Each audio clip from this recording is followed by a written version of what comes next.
हाँ जी, तो क्या हाल है आपके।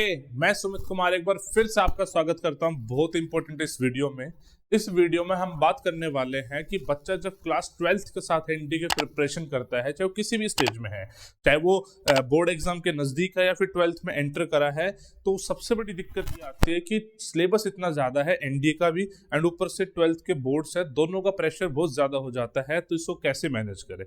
तो भाई उसका सोल्यूशन यही है कि आपको कुछ चीज कट शॉर्ट करनी पड़ेगी, एंड वो क्या चीजें कट शॉर्ट करनी है वही मैं आपको बताता हूँ। यही हम सलाह उन बच्चों को देते हैं जो भी बच्चा हमारे पास ऑफलाइन में आता है या ऑनलाइन बैचेस लेता है, यही सलाह हम उनको देते हैं, यही सलाह मैं आपको यूट्यूब पे देना चाह रहा हूँ। यही चीजें हम अपने ऑफलाइन बैचेस में बच्चों को कराते हैं, या आप खुद भी कर सकते हैं, या अगर आप चाहे ऑफलाइन बैचेस में आना तो वो भी आप आके पढ़ सकते हैं, जैसे भी आपका दिल करे। लेकिन सबसे पहले इस चीज को समझ लीजिए कि पढ़ना क्या है। मैंने इसमें मैथमेटिक्स एंड जीएटी में भी तीनों पोर्शन हर एक चीज को डिटेल में कवर करा है, प्लीज समझने की कोशिश कीजिएगा। सबसे पहले तो मैं आपको बताना चाहूंगा, जो आपसे बात करूंगा वो मैथमेटिक्स से करूंगा। देखो, मैथमेटिक्स में सबको पता है कि 120 क्वेश्चन, लेकिन 120 के 120 क्वेश्चन का सिलेबस करना हमें जरूरी नहीं है। कुछ लिमिटेड चैप्टर करके आप लगभग 85 to 90 या इनफैक्ट 95 क्वेश्चन तक का सिलेबस कर सकते हो। ये हमने पहले भी आपको वीडियो बताई हुई, मैंने 5-1 साल का एनालिसिस करा था किस चैप्टर से कितने क्वेश्चन आए।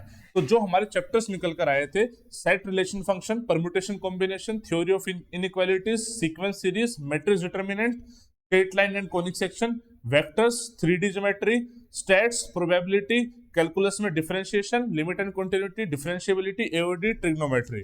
अच्छा, अब बोलोगे सर इतने सारे चैप्टर बता दिए हैं, इसका 90 से 95 क्वेश्चन। ये मैं इसलिए आपको बता रहा हूं कि ये सारे के सारे चैप्टर हर बच्चा प्रिपेयर नहीं कर सकता। हो सकता है किसी बच्चे का कैलकुलस वीक हो, किसी बच्चे का स्टैट्स प्रोबेबिलिटी वीक हो। आपको अपने हिसाब से डिसाइड करना है कि आपको टोटल कितने क्वेश्चन का सिलेबस करना है। मैं आपको एनालिसिस दे रहा हूं कि इन चैप्टर से इतने क्वेश्चन आते हैं। आपको कम से कम, मुझे ऐसा मेरा ऐसा मानना है कि कम से कम आपको 150 मार्क्स का सिलेबस तो करना ही करना चाहिए। अगर आप 150 मार्क्स का सिलेबस भी नहीं कर रहे हो तो फिर दिक्कत आ सकती है, बिकॉज पेपर थोड़ा सा भी ट्रिकी आएगा तो आप फंस जाओगे। आप 150 मार्क्स का टारगेट लेके अपने अकॉर्डिंग अपने चैप्टर सिलेक्ट कर लीजिए कि आप पे कौन से चैप्टर है। आप चाहे तो इसका स्क्रीनशॉट भी ले सकते हैं पूरा एनालिसिस का कि कब कितने क्वेश्चन किस चैप्टर से आए हैं, तो उसके अकॉर्डिंग रफ आइडिया आपको लग जाएगा।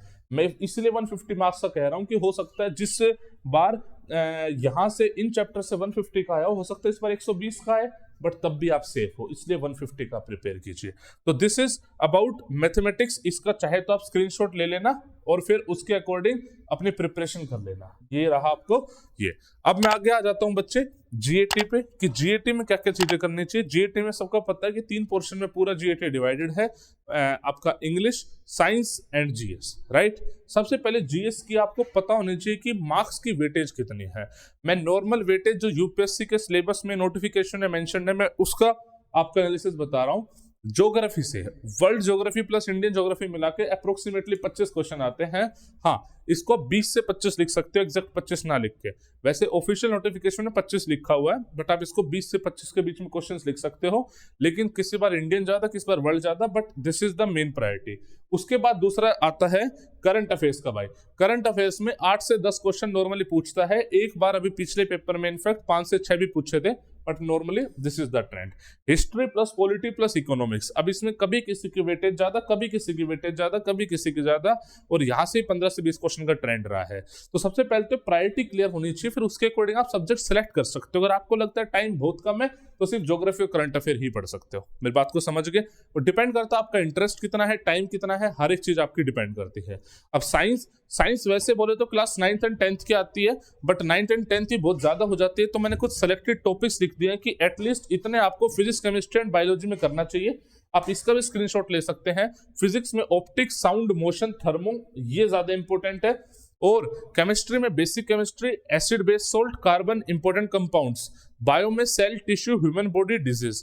टोटल साइंस का सिलेबस 50 क्वेश्चन का होता है। अगर आप इन टॉपिक्स को भी कर लोगे तो मेरे अकॉर्डिंग 30 से 35 क्वेश्चन का सिलेबस आप कर पा रहे हो।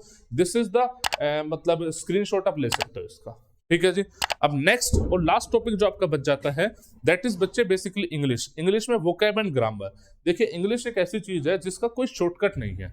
मेरे हिसाब से आपको सबसे पहला फोकस वोकैब पे करना चाहिए, बिकॉज वोकैब ज्यादा पूछ रहा है, यूपीएससी का पैटर्न में वोकैब ज्यादा पूछ रहा है। और ग्रामर ऐसी चीज है कि अगर आपको बिल्कुल भी नहीं आती होगी तब भी कुछ तो आपको आती होगी, मतलब कुछ तो आपने बचपन से सीखा ही है।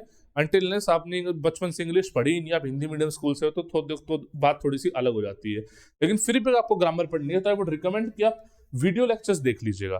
जैसे अपने लर्न विद सुमित चैनल पर अगर देखोगे प्लेलिस्ट बनी हुई है, रश्मि मैम एंड अमित सर की कंप्लीट प्लेलिस्ट बनी हुई है, वो आप देख सकते हो ग्रामर में।